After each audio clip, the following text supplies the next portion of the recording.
Thank you, Andrea and Ryan Clay. Thank you very much. Some big news coming out of the University of Hawaii today. Yeah, that's right. We want to begin there. Want to get your thoughts on this news. Of course, DBED involved with UH, especially with the planning of Aloha Stadium in the future. As you as a director, what were your thoughts? Did this catch you off guard? And your overall thoughts on where things stand right now at the University of Hawaii? I don't think it's fair for me to, talk about what happened. I do know that there were conversations and concerns with what was happening at the university. And it's a tough time. It's a tough time. I think that, President Lasner, on his way out, I know that he was the one who initiated the hiring of Athletic Director Angeles. So I don't know if he felt the need to get involved. But I think, there's going to be a meeting today at 3 o'clock. And I'm sure that the university will send out a press release after that time, and we'll just leave it to Dan Meisenthal and David Lasner to give the official statement. But everybody has been following it on the news. Kainoa texted me this morning asking me if I knew anything about it, but it'll come out this afternoon, so we'll just leave it for that. The details of that press release. Okay, and before we sort of move on from that, I'm just curious, your personal interactions with him. Obviously, you work closely with the university in the last 18 months as he's been there. What are your impressions of the job he's done? Well, to be quite clear, my involvement at the university just started within the last 3 months. The governor had me getting more involved in things at the university, and one of them was, the governor, bless that guy, he works really, really hard. We have a meeting with WWE. He connected with somebody from WWE. They want to come to Hawaii. UFC, Dana White has called. They want to come to Hawaii. So the governor had me connect with those projects. And I only had really one meeting with Craig Angelos and David Lasner when we were talking about the Pac-12 that turned to the Pac-10 that turned to the Pac-2. And other than that, I really haven't had that much interaction with Mr. Angelos. He seemed like a nice guy, and whatever happens with him in the future, we all wish him all the best. Let's start off with just your role in this department, because when you look at the title in and of itself, it's a large department overseeing a multitude of things, including, of course, business, economic, diversification. You have film under you as well. You have tourism, Aloha Stadium. There's just a lot of components to it. And you've been now in this role for about a year now or so? Almost a year and a half. Year and a half. Yeah. So how have things been in navigating this role that, of a department that is this large and overseeing so many different entities? It's been exciting. I'm blessed. I go to work every day knowing how fortunate I am. And I'm very appreciative that Governor Green slotted me for the position. I'm very appreciative that the legislature and the Senate confirmed me, and I'm happy that no one voted no. But I was in the House for 16 years. So, you develop the trust and you develop the relationships. And that's what, a lot of it in our world has to do with relationships and trust. So I'm fortunate that way. Now, when we talk about DBED, it's 7 divisions and 10 agencies. So, there's a lot of housing component that's connected to that. HTDC, there's a lot of technology and innovation connected to that. So HTA, it's, you have to kind of be a jack of all trades, but I'm fortunate in the sense, and I don't want to sound redundant, but I am Dane Wicker, who is the deputy director. He and I, when I first got there, we divided up the different agencies, where my expertise was more aligned with and his was more aligned with. So some of the key areas I took and and the rest he took, because there's no way that one director can manage 17 agencies. It's just not possible. So, I think we've been successful in that format. And I'm fortunate that I have him helping. We have, housing, and was a big part of what happened on Maui. So Dean Minakami popped up a Hawaii Fire Relief Program, and that helped people who were looking for places to rent. They were connected through Dean's office, and he won an award for that. So we we were asked by the governor from right off the beginning to help relocate people, and that was a big lift. But DBED is so diverse. So film, like you said, it's something that we're fortunate. We're fortunate that we can touch people's lives in that in so many ways. And people have told me that you have the best job in state government because the calls that we get are not like calls from the Department of Education when they're upset about buses. Superintendent Hayashi is working hard at that, but things happen. Whether it's all of the different agencies that the community are so engaged with, but DBED is a little bit different because we're talking about building the economy, we're talking about programs, we're talking about film office, and it's exciting, to work with, Rescue High Surf and the team, Matt and the Kealanas. It's good you see local people in those types of positions, and this is Hollywood, and it's exciting. And if we can help them, that's what we're set up to do at DBED. I'm interested how you see Hawaii's economy in the moment because we keep hearing that the state is doing quite well. We're going to be facing a large surplus, which is something that's always nice. So government can probably do more. At the same time, we know the cost of living is so tough for so many people. You alluded to housing, and that's a huge challenge. Mm-hmm. So when you look at the economy, what's your assessment? Well, I think from the tourism standpoint, United States, the numbers coming from California and the East Coast have made up for the Asian market. But when it comes to visitors to Hawaii, we've always appreciated the Asian market. And, Ryan Calais was in a meeting with myself and others in Japan just recently for the United States-Japan Council. And we were trying to get them to come. The governor has been there 3 times trying to get the visitors from Japan to come. We were at the government offices, we were at travel agency offices, and a lot of the corporate offices. We got some incentive travel through Haneda Airport, through JTB, because they love Hawaii. Right now the yen is weak, everybody knows that. So I think for people who are traveling to Japan, good for you because it's, when you go out and eat, you realize how much you can eat for, as little as $30. But the Japanese visitor, and I talk about this all the time, there is no other visitor that cares for Hawaii like the Japanese visitors do. And I say this because it's true. There are over 2 million hula dancers in Japan.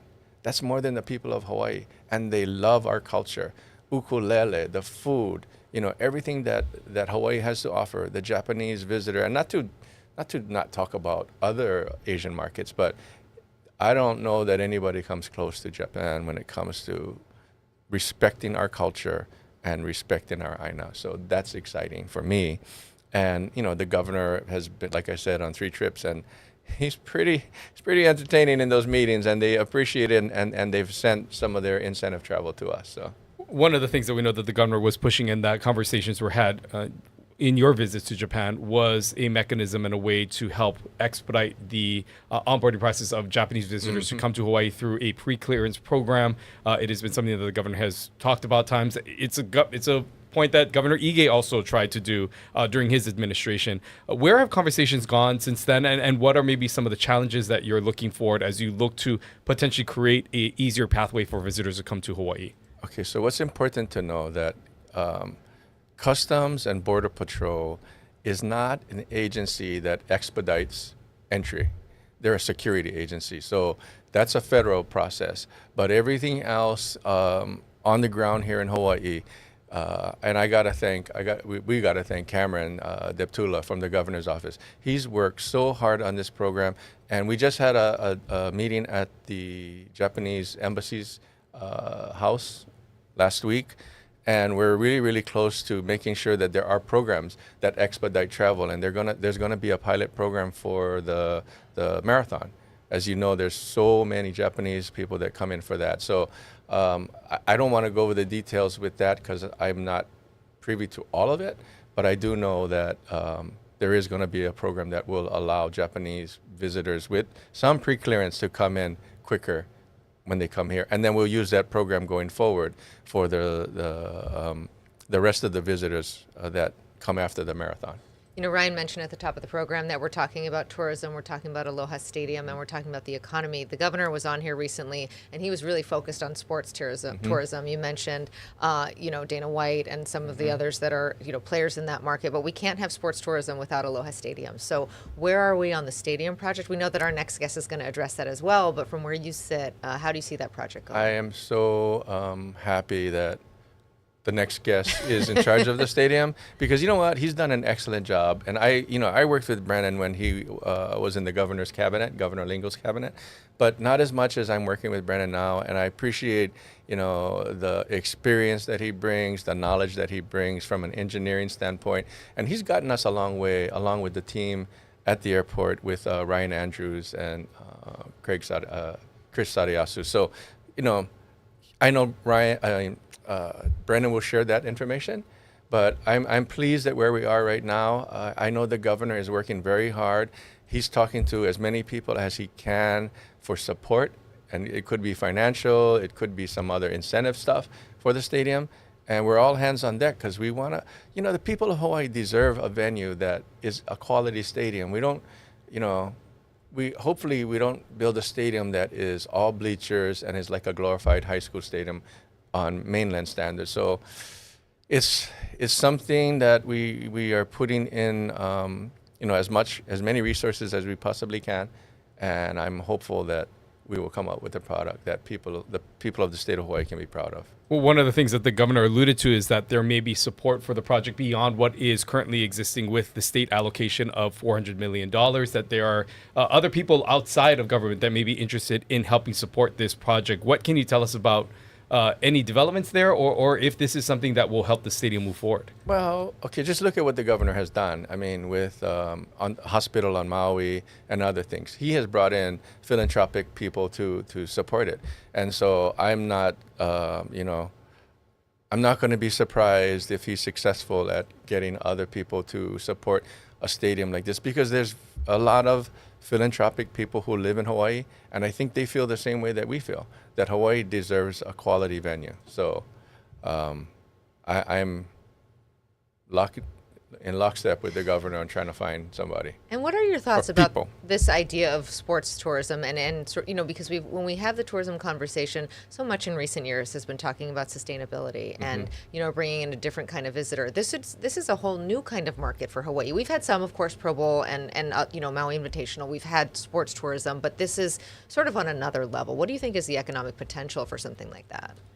Glad you asked that question. The governor and I were in Las Vegas. We were meeting with the president of the Las Vegas Raiders. She is an incredible woman. She's 43 years old. I don't think there's another female president in the NFL. Very sharp, very accommodating. She understands that people from Hawaii bring a lot to Las Vegas. They understand that when the Las Vegas UNLV plays Hawaii, there's a lot of people who show up for those games, especially when both teams are winning. So we talked about with the convention bureau there the fun economy. And this was from a professor from UNLV, and they talk about the fun economy. Las Vegas is the premier place for the fun economy. You talk about entertainment with shows, with everything at the casinos. You talk about the sports teams. They're going to have the Las Vegas A's are going to be playing, in a couple of years. And I saw renderings of the stadium. It's awesome. I took a tour twice of Legion's Field. Unbelievable. So that's the kind of thing that hopefully we can have on a smaller scale in Hawaii.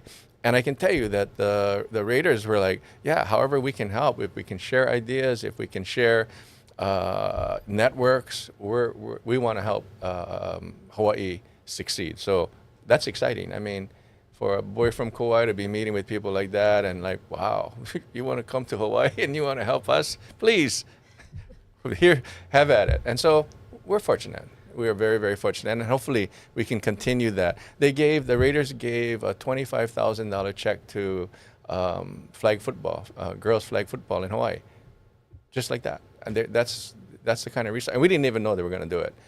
we had an idea, and I want to thank Keith Amemiya because Keith is working very hard as a volunteer for sports activities in Hawaii. He helped a lot with the Luna team and getting the things that they got. And then this check was something that he worked with the Raiders, and then when we showed up, they gave us the check. So. Right. I know that this is not necessarily in your department, it's more the Department of Transportation, but there was a recent report about the quality and status of where the Honolulu airport ranks amongst other airports, fourth worst in the nation. You spent some time in the Department of Transportation, you know the efforts, but you also know the importance of having a good front when visitors come in, the experience that they have as soon as they land here in the islands. How much are you working maybe with Department of Transportation, with your contacts there, to help to improve the conditions at the airport, knowing that the status of where things are at right now? Of course, in a lot lesser amount. And I would say from the standpoint of funds from HTA, I've been very supportive of the music and the trios that go around the airport, because a lot of people, it doesn't happen in other places. Maybe it happens some places in Mexico, and maybe I heard in Tahiti. But when the tourists come in from Japan and from the continent, they really appreciate it. It's like they stop and they listen. So we know that is important. But as far as any of the management stuff, I do know that the team at the airport with Director Sniffen, Ford Fujigami, Kurt Otoguro, and Malcolm Smith at Honolulu DIK Airport. If you look at all the restrooms, they're all new. And a lot of the complaints were on the restrooms before. All brand new restrooms. And they keep it up, they maintain it. Yes, the facility is old. It is old, but I know that the airport team has a plan to spend money that they need to upgrade the facility. Yes. But the Mauka Concourse is the most beautiful concourse in the state of Hawaii. And we are trying to use it. I think Malcolm has done a great job trying to bring in more people as far as restaurants. That when I started, we wanted to have more of a local flair. No disrespect to Stingray, but I don't know. That's host, and the guy that's there now, Chris Katahiro. He's been very, very open to working with local entrepreneurs and named restaurants. Some closer than others right now. We'll leave it at that. Yeah. You're talking about the first impression that tourists have. Let's talk a little bit about the experience that we want them to have when they are here, and how you think that marketing piece. I know HTA is separate and HCVB is separate, but how the kind of visitor we're trying to attract and how that has changed. COVID was kind of a reset for us on that. We had that first initial post-pandemic sort of wave that came, and people were kind of bristling at that. Where have we kind of landed when it comes to the visitors who we are inviting to come to our community, and what do you want that to look like? Okay, I don't know that we've landed at a place yet, but we're trying to attract the quality visitor. And when I say quality visitor, the visitor that will appreciate Hawaii, will not, whether it's vacation rentals and stay up and, disrupt communities, people that, Hawaii is a place that the average room rate is pretty high, but we want to make sure that we attract quality visitors. And it's a really, really rough balance. And I know that the hotels have been focused on bringing in the quality visitors. So I understand why, because when you have the bargain traveler, a lot of times they're not the people in HTA. Well, I shouldn't speak for HTA, I'll speak for myself. And I've been in the industry my whole life. They're not attracting the people that will, in what we say, malama our culture, and malama the aina. So that's very, very important to everyone. Jeff Wagner's coming in later. I'm sure he's going to say the same thing. And Jerry Gibson from the Hotel Alliance, that's their focus. And I think that's where we need to be. Is it exactly where we need to be now? No, we have some work to do. we've spent a lot of time on tourism and we don't have a lot of time left, but I do want to say that, for your department, it's more than just tourism. It's economic development. What other industries and sectors do you see as potential revenue sources or ways in which a state can maybe potentially begin pivoting towards, so there is maybe not necessarily as heavy a reliant on tourism? Well, manufacturing. There's these different pillars, and then hopefully one day we can get Deputy Director Wicker on here, and we have a whole slide presentation that we're going to present at the legislature for our committee hearings. But it just gives you a path that we've drawn out with manufacturing, food, fashion. We have a great facility in Wahiawa, and when you see it. This was a product of Senator Dela Cruz's focus on manufacturing goods so local people can learn how to manufacture and package goods so that we can export them. We had a big thing in Haneda, and a lot of this is local packaged food that Haneda, the pop-up in Haneda, thank you, Melly James, was the biggest pop-up that Haneda Airport ever had. So that's what we're looking at, food, fashion, music, workforce. We're working with a great team because that was the biggest thing that people said when I got to DBED is we don't have employees. Restaurants close one day a week, if you know that, and it's hard to find employees. So we're trying to figure out with all of these groups, DOE, UH, DBED, the Workforce Development Council, and all these philanthropic people, we're meeting. And we're trying to figure out plans because we know college is expensive. College is $50,000 a year, and most kids are not going to be able to afford that in Hawaii. But given opportunities and incentives for these kids, and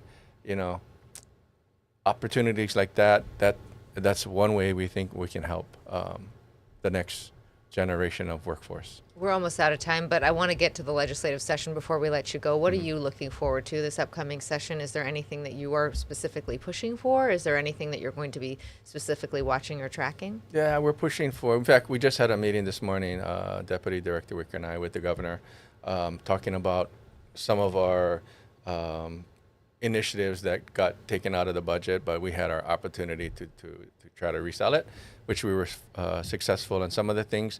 So like we said, finding places for manufacturing, finding places for clothing where we have machines that are in college, sewing machines that are in college that kids can learn in college. And then after college, they can have a place where they can start manufacturing their own line of clothing. Because look how many people have been so successful in local clothing.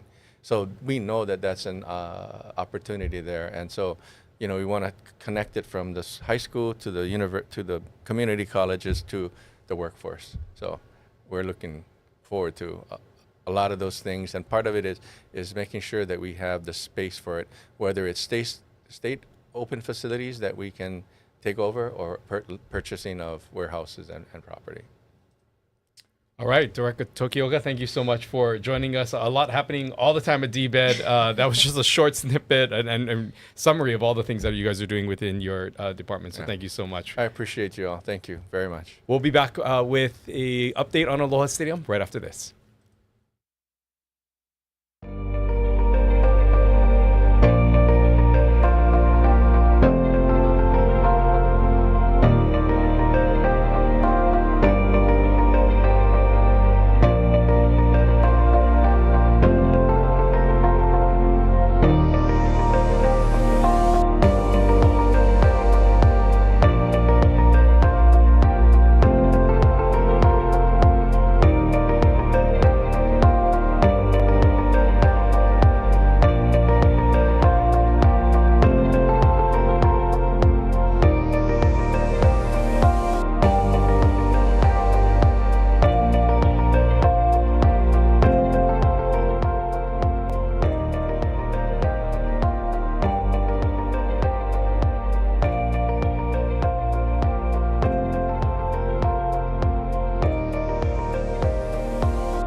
Hello and welcome back here to Spotlight Now as we continue on in our conversation about tourism as well as what's happening at Aloha Stadium. But again, we want to encourage all of you who are watching to scan the QR code and get involved in the conversation, submit your questions.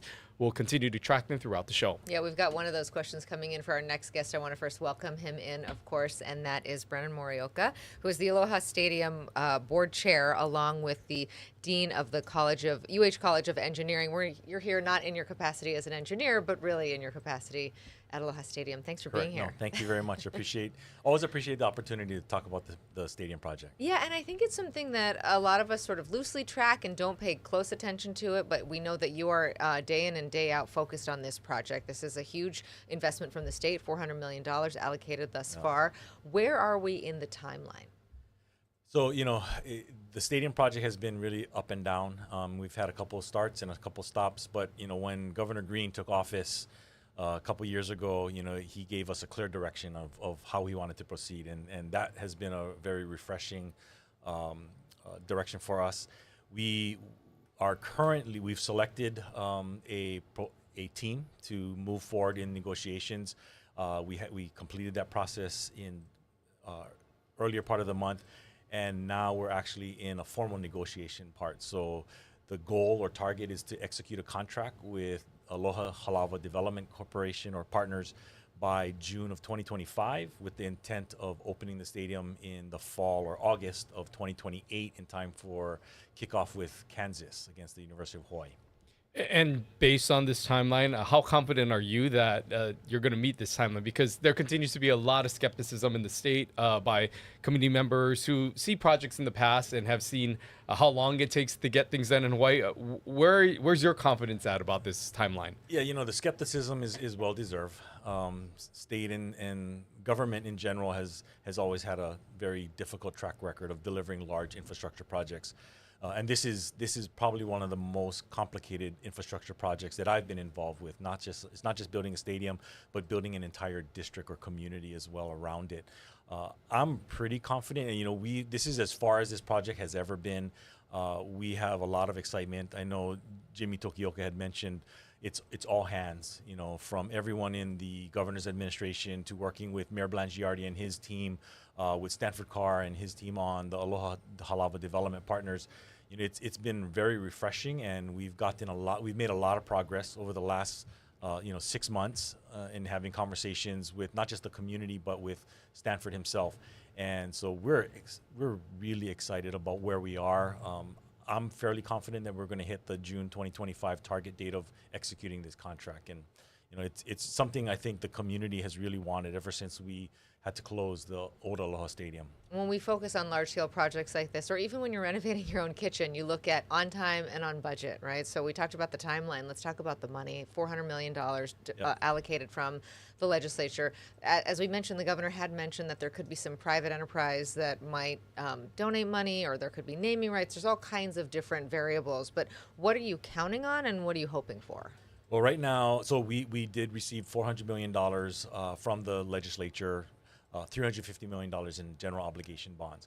As a part of the contract with Aloha Halawa Development Partners, we are only ensuring that they will receive $350 million, and that's dedicated for the stadium.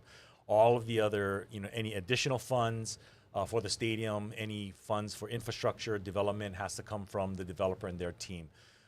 So there needs to be a lot more infusion of funding from some source. For the stadium, we know that the $350 million is already short because what we put into the request for proposals, 25,000 seat minimum, 16 luxury boxes, accommodation not just for football but for World League Rugby, international soccer, concerts. We're estimating the stadium's going to be upwards of about $425 to $450 million. And so we are working very closely with Stanford on his financial plan. But to your point about looking for other philanthropic sources of funds, that's definitely something that Governor Green has been very laser focused on. But it's not just other sources of philanthropy. It's also looking for other sources of governmental monies, whether it's federal, state, city, in the forms of transportation or infrastructure funding, other forms of tax increment financing or stuff like other ways that we can help the Aloha Halava Development partners fund the entire project, because at the end of the day, the more funding that we're able to provide, the better the product, the better kind of community and stadium that we're going to be building.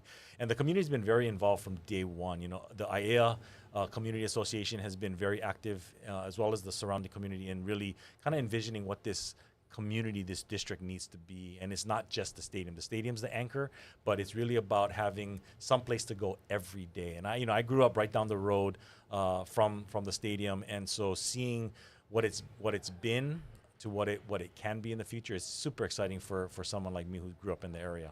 You know, there obviously is a lot of benchmarks in this timeline, and I think for a lot of local people, when they look at it, they still see the shell of Aloha Stadium and they wonder what's going on. Yeah. What are some of those benchmarks or timeline when maybe the existing structure begins coming down? When can people really start seeing movement on the ground? Yeah, so we get that question all the time about when is the stadium going to be demolished, and so we've been holding off on allowing the contracted developer to demolish the building, because if we had demolished it in the wrong way and then they want to come in and say, oh, I could have done this or could have done this, it would have been change orders, and that's not something that we're going to be allowing on this project. And so we wanted to let them do it. However they tear it down, they'll tear it down in the best interest of them moving forward. And it actually worked out that way, because what we understand is Stanford's team is actually looking at using portions of the existing stadium in order to help save some of the money and then build something better.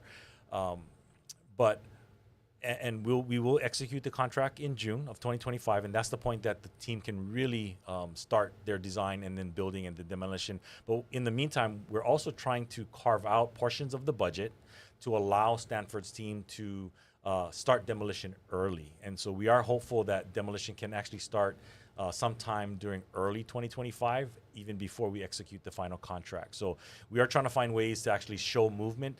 If people drive by, they might actually see Hawaiian Dredging, who is going to be the contractor. They're actually on site already doing surveys, doing some geotechnical borings, just doing some of the early site assessment in preparation of construction and demolition. I know. I want to ask you something. I have another question, but Yeah. I just want to make sure I'm clear. No change orders? How is that possible on any Well, project? that's the goal. I mean, change orders is always something that is typically driven by, something being missing in the contract or so.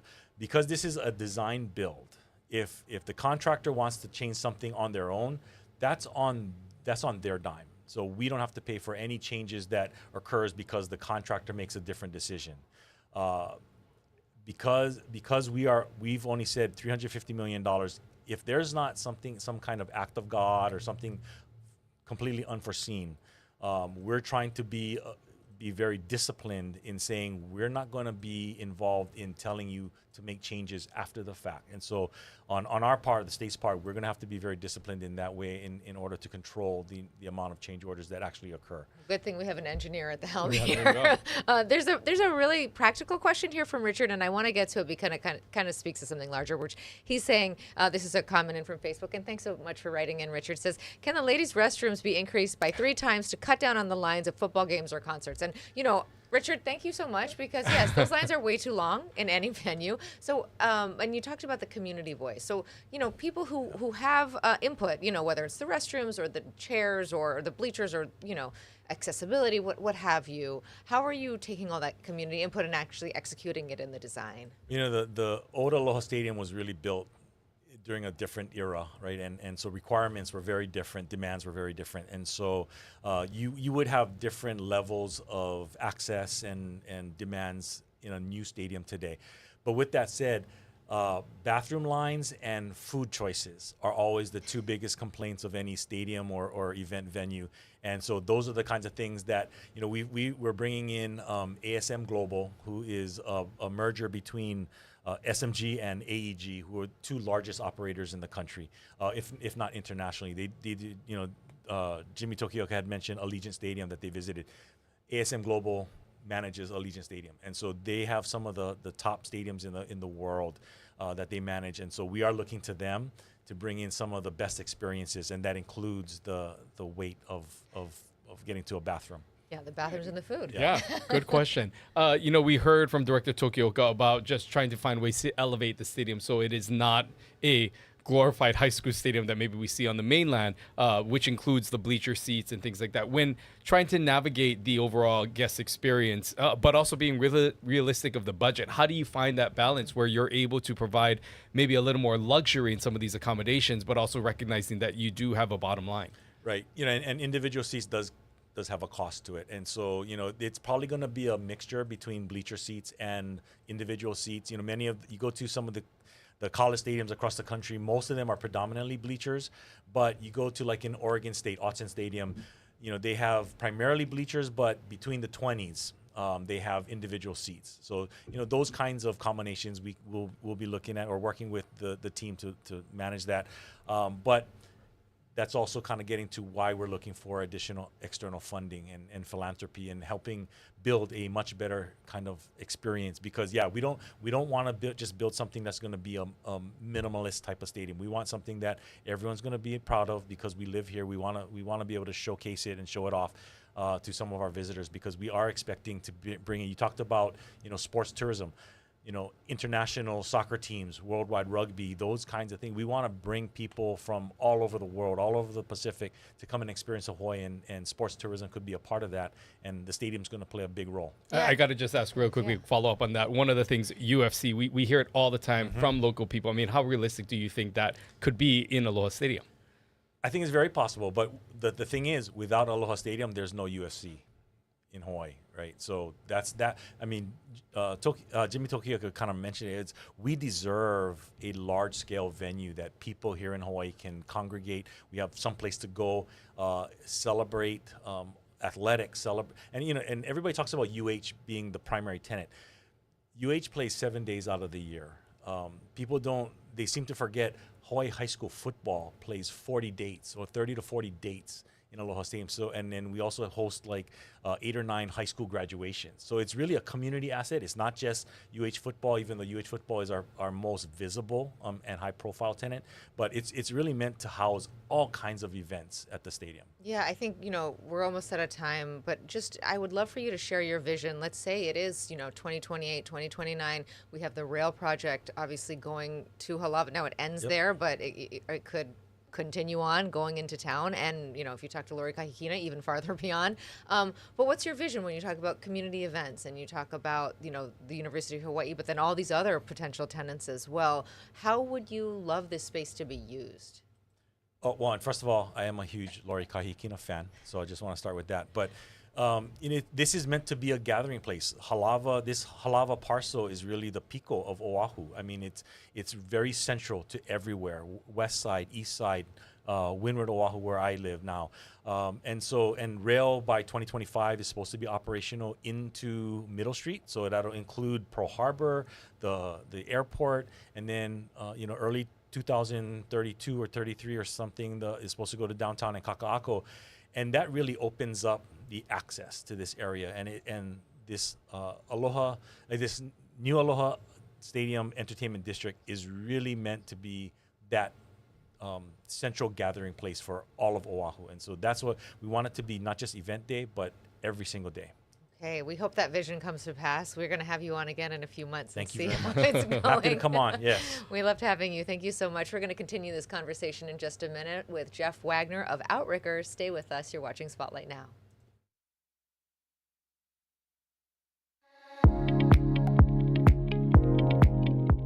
What is Hawaii's soul? It's the way we exist with all living things. The aina, the ocean, the sky, the kanaka, who originated from the islands. And everyone who calls Hawaii home. It's all of us living with island consciousness. It's understanding that the past is in front of us so that everyone can follow the kupuna that came before us. It's our shared kuleana to take care of these islands. And each other, because we belong to Hawaii. We are Ko Hawaii. Spotlight Now with Yunji Denise and Ryan Kalesuji. Connecting you with newsmakers from throughout our islands. Going in depth with Hawaii's leaders and taking your questions live. Spotlight Now, where Hawaii comes to talk. And now we continue on in our conversation. We welcome in Jeff Wagner from Outrigger Hotels, the president and CEO there. Jeff, thanks so much for joining us. We want to get to all that's happening in the tourism industry. But first up, we want to talk about some of the headlines, of course, that have come in today, coming out of the University of Hawaii, and this change in athletic director and what we're hearing about the future of Craig Angeles. Outrigger Hotels is one of the largest sponsors and supporters of UH Athletics. You guys sponsor tournaments and house visiting teams, work through NIL deals. There's so much that Outrigger does. What are your thoughts as a supporter of this athletic program, of the state of this announcement that we see right now? You know, Ryan, it's really an interesting time, and it's early. So this is all really just unfolded over the last few hours, and I think we're all still learning and trying to figure out what's going on. The reality is it's a unique time in college sports, in athletics. When you think about the NIL deals and you think about scholarships, and now we've got this revenue share that's coming about, it's a unique time, and it's going to take unique leadership in order to be able to deal with that. And I've had an opportunity to spend a lot of time with Craig over the last 18 months. I've been in many, many meetings with him, and he brings a perspective that is a little bit different and unique. He wants to challenge some of the status quo because he needs to be able to deal with some of the things that are happening out there that are unique in college athletics. So I don't know all the underworkings of what's happened over the last 24 or 48 hours. I do know that it's a unique time in college athletics. We need a very seasoned, strong athletic director to lead the ship here. And I'm sure that's what President Lasner is working on now. Okay, well, we want to see, let's talk about how that dovetails into sports tourism, which we've been talking a lot about today. We want to get to tourism overall, but from your standpoint, what is the potential of sports tourism? Because as Ryan mentioned, you do a lot of work in that area already, and we've heard about a lot of potential. You know, there's really two elements out there. One is sports tourism, and there's also this entertainment tourism. It's the Taylor Swift effect when you really think about the concerts that have happened across the U.S. and internationally. But on the sports tourism side, we've already got some of that here. We've got the Sony Open, the Maui Invitational that's coming up, which are really unique events. There's now this talk about UFC, which I think is really exciting. But to me, one of the more important issues here is marketing of the state in general. And so we could get caught up into the thinking of we've got these unique ideas with UFC and so forth. The reality is we need to fund our marketing correctly day in and day out. So that kind of pivots to the HTA discussion. And how do we ensure that we've got the appropriate funding from a marketing perspective for the entire state of Hawaii? There's been a lot of talks about how to allocate some of that money from HTA, but also additional sources of revenue. The governor has time and time again have proposed this green fee or this climate impact fee, as he calls it. That would be an added fee upon visitor arrivals. There has been, of course, pushback from the tourism industry in the past. But the last time we spoke to him, he seems to signal a compromise that he's been trying to build with leaders like yourself and others in the tourism industry. What kind of conversations have you had with the governor about this potential fee or any model thereof that would be specific for tourism, but also what he's trying to accomplish with this climate impact fee? You know, Ryan, I sat with Governor Green at an event, and they started to hand him the microphone, and I was sitting next to him. He grabbed my arm very gently as he started to talk about how we have pushed back on the green fee for a long time, and he really wants to push this through. And I understand that. I know how important it is. When you think about sustainability and climate change, it's important that we have the appropriate resources to deal with that. At the same time, we've got other issues in the state that we've got to deal with. When you think about our shoreline today and what's happening in Waikiki or in Kanapali, we've got to be able to deal with that. So Governor Green and I have had numerous conversations about this. I think that there is an opportunity to be able to find some appropriate funding, but I think it's got to be shared funding. It's got to be funding that goes towards the Diamond Head or the Hanama Bay model. How do we make sure that the trails and the places where either visitors or residents go are taken care of appropriately? So there's a compromise out there somewhere, but it's important that from a tourism perspective, we're able to deal with the things that are green related with tourism as well if we're going to go and get those dollars from the TAT. You know, think about that TAT. It's $1.1 billion coming into the state. Today, only $63 million goes to HTA. So over $1 billion is going into the general fund. there's already a lot of money out there to be able to deal with these things. And if we're going to add on to that, I think it's important that we make sure that we know exactly where that money's going. Okay, so the governor said specifically on this program that he would like, or he would support, an increase of up to 1 3/4, depending, between 1% and 1 3/4 added to the TAT, which is a significant amount of money, and a significant increase if you're a visitor as well. And that money would then be allocated in the way that you are suggesting. I guess the concern is that you add to the TAT, it goes into the general fund, and the trails and the beaches and the things that you're talking about never see it. You're right. And when you think about the TAT in general, when it was created, it was intended to go towards tourism, and then that didn't happen. And so there's a little bit of history of that not being stable. And so how do we find a way to ensure that that occurs? And actually, Governor Green and I have talked about that exact issue. And the first night that we had that conversation, he pulled 3 or 4 people aside to say, how can we make sure that this money gets used for what it was intended to be used for? So I think there's really good initiatives or good thoughts right now going into this. And I'm hopeful that we're able to come up with some solution. Because the reality is we need things on both sides. There's some big green initiatives that need to be dealt with. And then we've got, from a tourism perspective, the eroding beaches and shorelines that we've also got to deal with. And if we're able to collect these funds and we're able to utilize them appropriately to deal with that, I think it's a win for everybody. I do want to spend some time on that subject of the eroding shorelines because, I was at...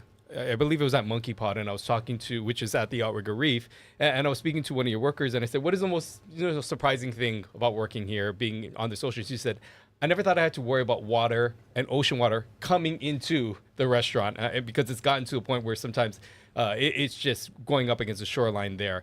What are your thoughts about how we fix that portion of Waikiki Beach, knowing that it plays such a critical role to the tourism industry?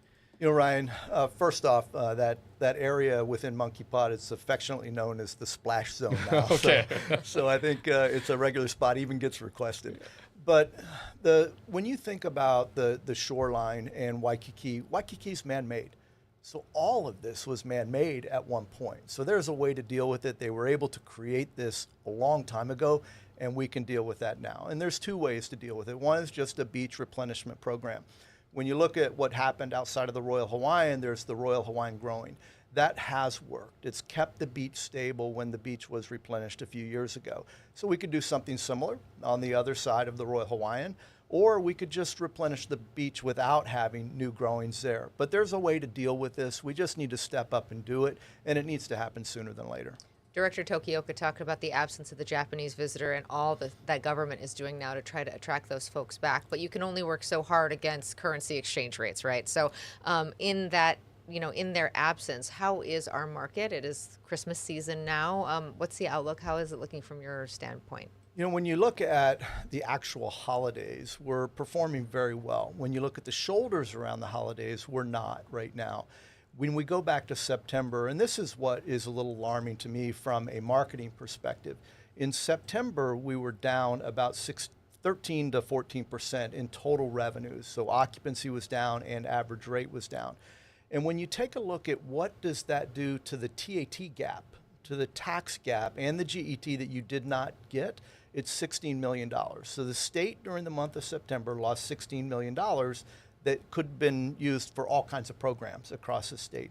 So it goes back to marketing, ensuring that we shore up our occupancy across the state, and that we're doing a good job with all the partners that bring business into Hawaii.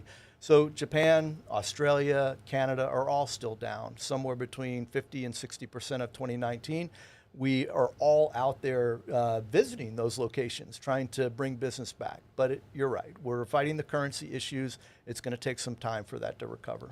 I want to ask you about what's happening in Lahaina and Maui. We know that, of course, your Outrigger was impacted by the fires that happened there. How are things progressing? And then how are you marketing and trying to attract visitors back to the island of Maui? I think when you look at what Governor Green and Mayor Bisson and others did to be able to get to where we are today, they did an incredible job with a very, very difficult situation. Now it's what's the next step forward that we all need to figure out. Most of Lahaina has been cleared, for example, and what does it look like from a growth perspective? What are those green shoots that start to come in Lahaina that start to create some new activity within that market? So we're looking forward to that.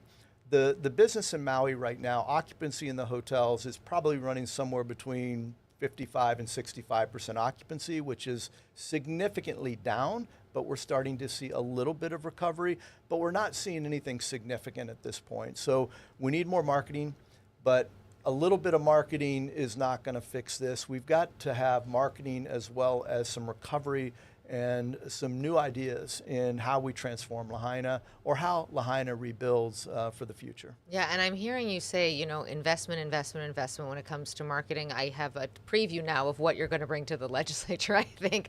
How significant do you think that commitment needs to be in order to get the kind of return that we need? Yunji, it's a great question, and I think it could be very simple. Something as simple as if we all agreed to say 10% of the TAT went to HTA annually. Let's stop with all the noise and the rhetoric and should we or should we not fund them. Let's fund them with 10%. That means 90% goes into the general fund, 10% goes to HTA for marketing that HVCB and CNHA and others can utilize. That would be $110 million, which is about 40 million plus more than they have today, which I think would be ample for us to have a strong marketing campaign. You guys have a lot happening at Outrigger. Recently, the Outrigger Paradise opened its doors, but one of the things that a lot of people are looking forward to, a lot of Kama'aina are looking forward to, is Circus Soleil opening in Waikiki. What can you tell us about Oana and how things are looking? It's exciting to be able to bring world-class entertainment to Waikiki. And one of the things that we've said all along is this is not an Outrigger initiative. This is for Hawaii. This is for everybody in Waikiki. We're really excited. We've got a grand opening event on October the 17th. Tickets are on sale now for on December 15th and beyond. And we're looking forward to getting it open. The showroom is complete. It's 100% done. They've done a few trial shows in there, and it's exciting, and it's going to be a fantastic show. Okay, I think that's a good place to leave us. Before we let you go, just real quick in the last 30 seconds or so, Hawaii is still a good place to come. What do you tell tourists about why they should come here? This is the most special place on the planet, and I've got resorts in other places internationally, but it's a special place. The people are unbelievable in Hawaii. Our beaches, our lands are amazing. Our trails, when you think about everything that we have, it's a great place to be. Jeff, thanks so much for being here. Thank you for watching. We'll be right back right after this. Spotlight Now with Yunji Denise and Ryan Kalei-Suji. Connecting you with newsmakers from throughout our islands. Going in depth with Hawaii's leaders and taking your questions live. Spotlight Now, where Hawaii comes to talk.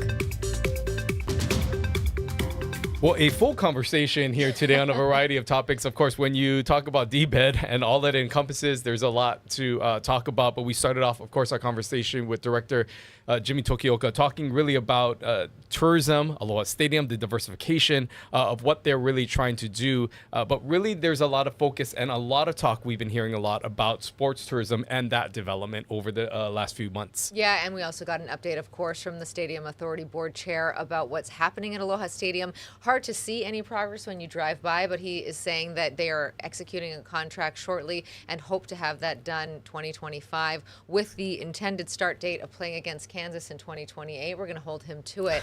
And he said he's fairly confident. The big difficulty there, of course, that he talked about is money, and that they are already projecting that the $400 million that has been allocated by the state will not be enough. Yeah, but it's been interesting to hear the conversations that are already happening on the state level. As we heard Director Tokioka talk about some of the conversations that Governor Green, as well as the director, are having with mainland institutions like the Oakland Raiders, or the Las Vegas Raiders, I should say now, and other sports teams, in really trying to develop this new market to attract people. And of course, in order to attract that, a UFC, any sort of sporting activity on that grand scale, you're going to need a facility.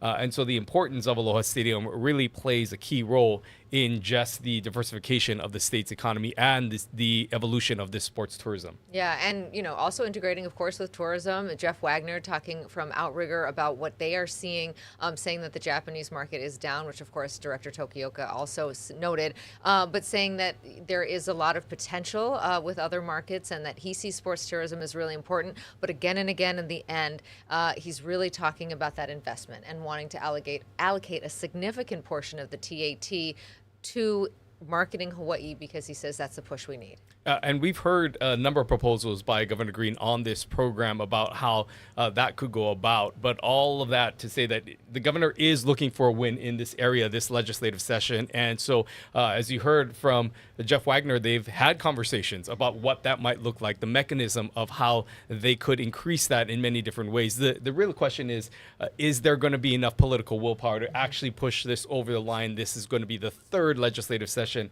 that this is discussed, and trying to find a way to negotiate the means in which that could be accomplished. We'll just have to wait and see. Yeah, 3 great leaders today talking with us. We really enjoyed it. Coming up next week, we're going to be shifting gears and talking about affordability and homelessness, getting an update on that respite facility by A'ala Park, and also hearing about CORE, which is, of course, the city's program to help combat homelessness. Yeah, we hope you'll tune in. And again, we always encourage you to be involved in the conversation. You can always enter your comments and questions on our Facebook page. We continue to check it throughout the week, and we love to hear from you during the show. We'll leave you now with a beautiful shot of the Honolulu skyline. We'll see you right back here next week for another episode of Spotlight Now.